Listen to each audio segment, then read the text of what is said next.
Marami sa atin ang lumaki sa mindset na ang asenso ay nakukuha lang sa pagiging empleyado, sa pag-akyat sa corporate ladder at sa pagtsatsaga hanggang sa magkaroon ng promotion pag tumagal ang panahon. Pero may ibang tao na kahit anong ipilit mo parang may kulang, parang may kumukurot sa kanila, parang may internal voice na paulit-ulit na nagsasabing hindi ito nagtatapos ang kwento ko. Kung isa ka sa mga taong hindi mapakali sa idea ng negosyo, kung pakiramdam mo may gusto kang buuin, may gusto kang simulan, o may gusto kang baguhin sa buhay mo, baka ito na ang sign na kailangan mo. Hindi mo man alam kung paano pero ramdam mong may mas malaki kang purpose at minsan hindi mo kailangan ng perfect plan. Ang kailangan mo lang ay maintindihan ng mga signs na matagal mo nang nararamdaman na dapat mo nang simulan. Ngayon pag-uusapan natin ang 10 signs na baka negosyo talaga ang calling mo. At baka sa pagtatapos ng video na to, mas malinaw mo nang makikita kung ano ang dapat mong gawin. Ready ka na? Let's go! Sign number 1, mas excited ka sa opportunities kaysa mamroblema. May mga tao na kapag may problema, ang iniisip agad ay stress, hassle o dagdag pang pasanin. Pero kung negosyo ang calling mo, iba ang nagiging reaction mo. Sa halip na matakot, nagkakaroon ka pa ng thrill sa tuwing may challenge na dumadating. Halimbawa, may traffic. Sa halip na mainis, napapaisip ka kung bakit hindi pa may nag-optimize sa delivery services. Kapag mahaba ang pila, naiisip mo kung bakit walang mas maayos na sistema o mas mabilis na proseso. Kahit simpleng discomfort ng ibang tao nagiging spark ng idea sa utak mo. Hindi mo man sinasadya, lagi ka naghahanap ng gap, ng problema na pwedeng solusyonan at ng opportunity na pwedeng pagkakitaan. Ito ay hindi normal para sa lahat kasi karamihan ng tao gusto ng comfort at stability. Pero ikaw mas na-attract ka sa possibilities at yan ang isang malaking sign na ang utak mo ay wired like an entrepreneur. Sign number 2, hindi ka mapakali kapag may idea ka. Kapag meron kang naisip na business idea, even something small, hindi ka matahimik. Kahit simpleng habang naliligo ka, habang kumakain, habang nasa work, o kahit tulog ka na dapat, nagpop-up up pa rin sa utak mo ang idea na parang ayaw kang tantanan. Nag-no-notes ka sa phone, gumagawa ka ng doodle at nag-i-imagine ka ng logo, pricing, marketing at lahat ng ito ay nangyayari kahit wala ka pang balak magsimula ngayon. Ito ay mga classic trait ng mga natural-born entrepreneurs. Hindi lahat ng tao nagkakaroon ng ganitong urge na i-execute ang ideas nila. Marami nagkakaroon ng idea pero nawawala rin. Pero kung sa'yo may lutang na excitement at visualization sa tuwing may bagong business concept na pumapasok sa utak mo, malaking indikasyon ito na entrepreneurship is in your DNA. Hindi mo lang ito gusto, hinahanap-hanap ito ng utak mo. Sign number 3, mas gusto mo mag-lead kaysa maghintay ng utos. May mga tao na mas komportable kapag may nag-uutos sa kanila. May nag-guide, may nagbibigay ng instructions kung ano ang dapat gawin. Pero kung para sa negosyo ka, napapansin mo na kahit simpleng group works or team projects, ikaw ang nagtitake ng initiative. Ikaw yung unang gumagawa ng plan, naghahati ng task, nagseset ng direction, hindi dahil gusto mong magpabida kundi dahil natural sa iyo ang structure.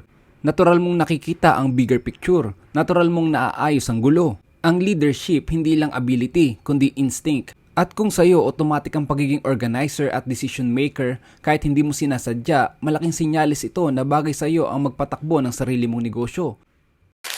Sign number 4, marunong kang kumilatis ng tao at hindi ka basta-basta naniniwala sa lahat. Sa negosyo, hindi pera ang pinaka-dangerous na mawawala sa'yo, kundi oras at tiwala. Kaya kung natural sa'yo ang ability na magbasa ng tao, malaking edge mo yan bilang entrepreneur. Baka napapansin mo sa sarili mo na mabilis mong maramdaman kung sincere ba ang kausap mo o hindi. Nakikita mo agad kung sino ang maaasahan at sino yung dapat iwasan. Hindi ka agad nadadala sa mga salita dahil mas nakikita mo ang patterns, behavior at consistency ng isang tao. This kind of emotional intelligence is something na hindi madaling matutunan. Maraming negosyante ang nalugi hindi dahil pangit ang idea, kundi dahil mali ang mga taong pinagkatiwalaan nila. But if you're the type of person na mataas ang intuition mo sa character and intention ng tao, that's a major sign that business might actually be your natural environment. Kasi ang entrepreneur kailangan marunong magbasa ng tao bago magbasa ng spreadsheets. Sign number 5, hindi ka natatakot magsimula kahit hindi pa kumpleto ang lahat. Isa ito sa pinakamalakas na sign. Karamihan kasi naghihintay ng perfect timing bago magsimula. Gusto nila kumpleto ang gamit, may malaking puhunan, may perfect plan, may exact knowledge. Pero kung negosyo ang calling mo, alam mo sa puso mo na walang perfect timing. Hindi mo man alam lahat o hindi pa kumpleto ang gamit mo o kulang ka pa sa experience, willing ka pa rin sumubok. Hindi mo ikinakabit ang confidence mo sa resources mo, kundi sa kakayahan mong matuto habang tumatakbo. Siguro madami kang kilala na tao na hindi makapagsimula-simula dahil hinihintay nila ang moment na ready na sila. Pero ikaw, alam mong hindi dumarating ang salitang ready. Kaya mong magsimula kahit basic equipment lang, kahit maliit lang ang puhunan, kahit trial and error pa ang sistema. At itong karakteristik na ito ang dahilan kung bakit karamihan ng small business owners ang umaangat dahil hindi sila naghihintay ng perfect condition bago kumilos. Sign number 6, hindi ka natatakot mabigo at mabilis kang bumangon. Isa sa pinaka-obvious na sign na para sa iyo ang negosyo ay yung resilience. Yung parang kahit ilang beses kang sumemplang, hindi mo nakikitang katapusan yon. May mga tao na once na mag-fail, ayaw na ulit. Pero kung sa'yo kahit masakit, kahit nakakahiya, kahit nakakagalit, pag natulog ka at nagising kinabukasan ang naiisip mo ay, sige, isa pa. Hindi ito tungkol sa pagiging matigas ang ulo. Ito ay tungkol sa pagiging growth-minded. Alam mong part ng process ang failure. Alam mong doon ka magle-level up. At alam mong walang negosyanteng hindi natalo bago nanalo. Kung failure doesn't scare you but instead motivates you, that's a powerful sign na you are built for entrepreneurship. Hindi ito trait ng lahat, pero ito ang isa sa pinaka-core traits ng mga taong pinanganak para mag-create ng sarili nilang success. Sign number 7, natural sa iyo mag-isip ng mas malaki kaysa sa current reality mo. Ito yung tinatawag na visionary mindset. Hindi dahil mayabang ka, kundi dahil may capacity kang tumingin lampas sa nakikita mo ngayon. Kahit na maliit pa ang income mo ngayon, iniisip mo na yung possibilities.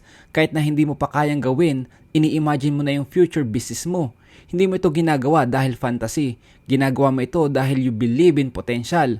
Your ideas potential, and life's potential.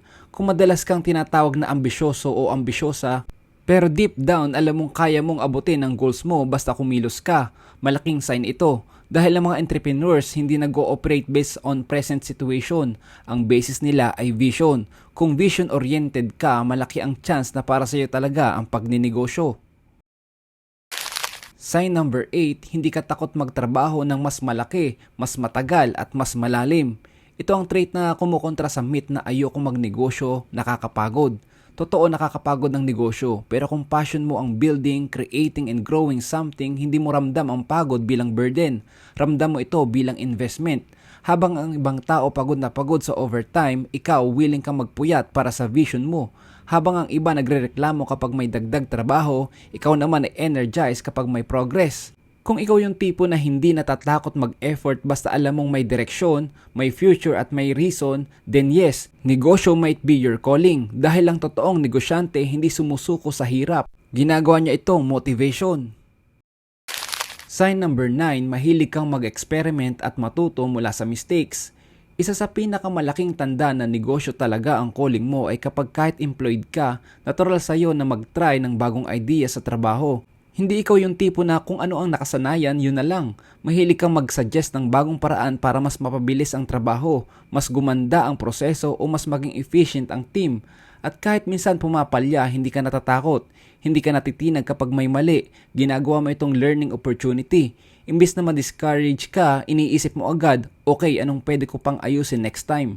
Ganito mag-isip ang mga entrepreneurs. Hindi takot mag-experiment, hindi takot sa pagbabago at lagi naghahanap ng improvement.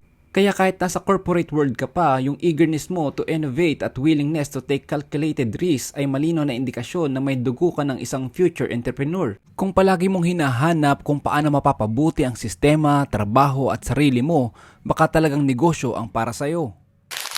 Sign number 10, hindi ka satisfied sa fixed income. Kahit na may stable at siguradong sweldo ka every month, may part sa'yo na hindi mapakali. Hindi dahil gusto mo ng luho o sobrang materialistic. Hindi yon. Ang totoo, alam mo sa sarili mo na mas kaya mo pang kumita kung ikaw mismo ang may kontrol sa oras, effort at diskarte mo. Sa trabaho kahit galingan mo ng todo, overtime, extra task, puyat, sipag, fix pa rin ang take-home pay mo. At minsan kahit may increase, maliit lang at hindi umaabot sa level na gusto mong ma-achieve para sa goals mo sa buhay. Kaya minsan napapaisip ka, paano kung ako mismo ang mag-set ng limit ng income ko? Paano kung yung sipag ko mas may balik? Mapapansin mo rin na habang yung iba kontento na sa monthly sweldo nila, ikaw naman lagi ka naghahanap ng paraan para magkaroon ng dagdag na kita. Side hustle, freelancing, online selling, small investments, anything na may potential. Ang mindset kasi ng mga future entrepreneurs ganito. Ayaw nilang naka-caps lock ang income, gusto nila open-ended. Hindi ka satisfied sa fixed income dahil hindi yun ang limit mo, hindi yun ang ceiling ng potential mo, at malaki ang possibility na kaya hindi ka kontento ay dahil business talaga ang tunay na nababagay sa'yo. Yung mundo na kung gaano ka kagaling, ganun din kalaki ang pwedeng ibalik sa'yo. Kung ganyan ang thinking mo, malaki ang chance na hindi ka lang basta empleyado, entrepreneur in the making ka talaga. Kung nakarelate ka sa 5 o higit pa sa mga signs na ito, malaki ang posibilidad na negosyo talaga ang landas mo. Hindi ibig sabihin kailangan mo nang mag-quit sa trabaho mo bukas. Hindi ibig sabihin na kailangan mo nang mag-all-in agad. Pero ibig sabihin ito, may something sa loob mo na naghihintay ma-unlock. At kung pagbibigyan mo ang calling mo, malaki ang chance na magugulat ka kung gaano kalaki ang kaya mong ma-achieve. Hindi mo kailangan maging sure. Ang kailangan mo lang ay maging willing. Dahil kahit ang pinakamagaling na entrepreneurs today, nagsimula sa isang simpleng tanong, what if kaya ko? At ikaw, baka ngayon ang panahon para tanungin mo rin ang sarili mo ng parehong tanong. Kung may natutunan ka at nagustuhan mo ang video na to, huwag kalimutang mag-like at mag-subscribe sa channel natin para palagi kang updated sa mga susunod pa nating pag-uusapan. See you on the next one. Peace!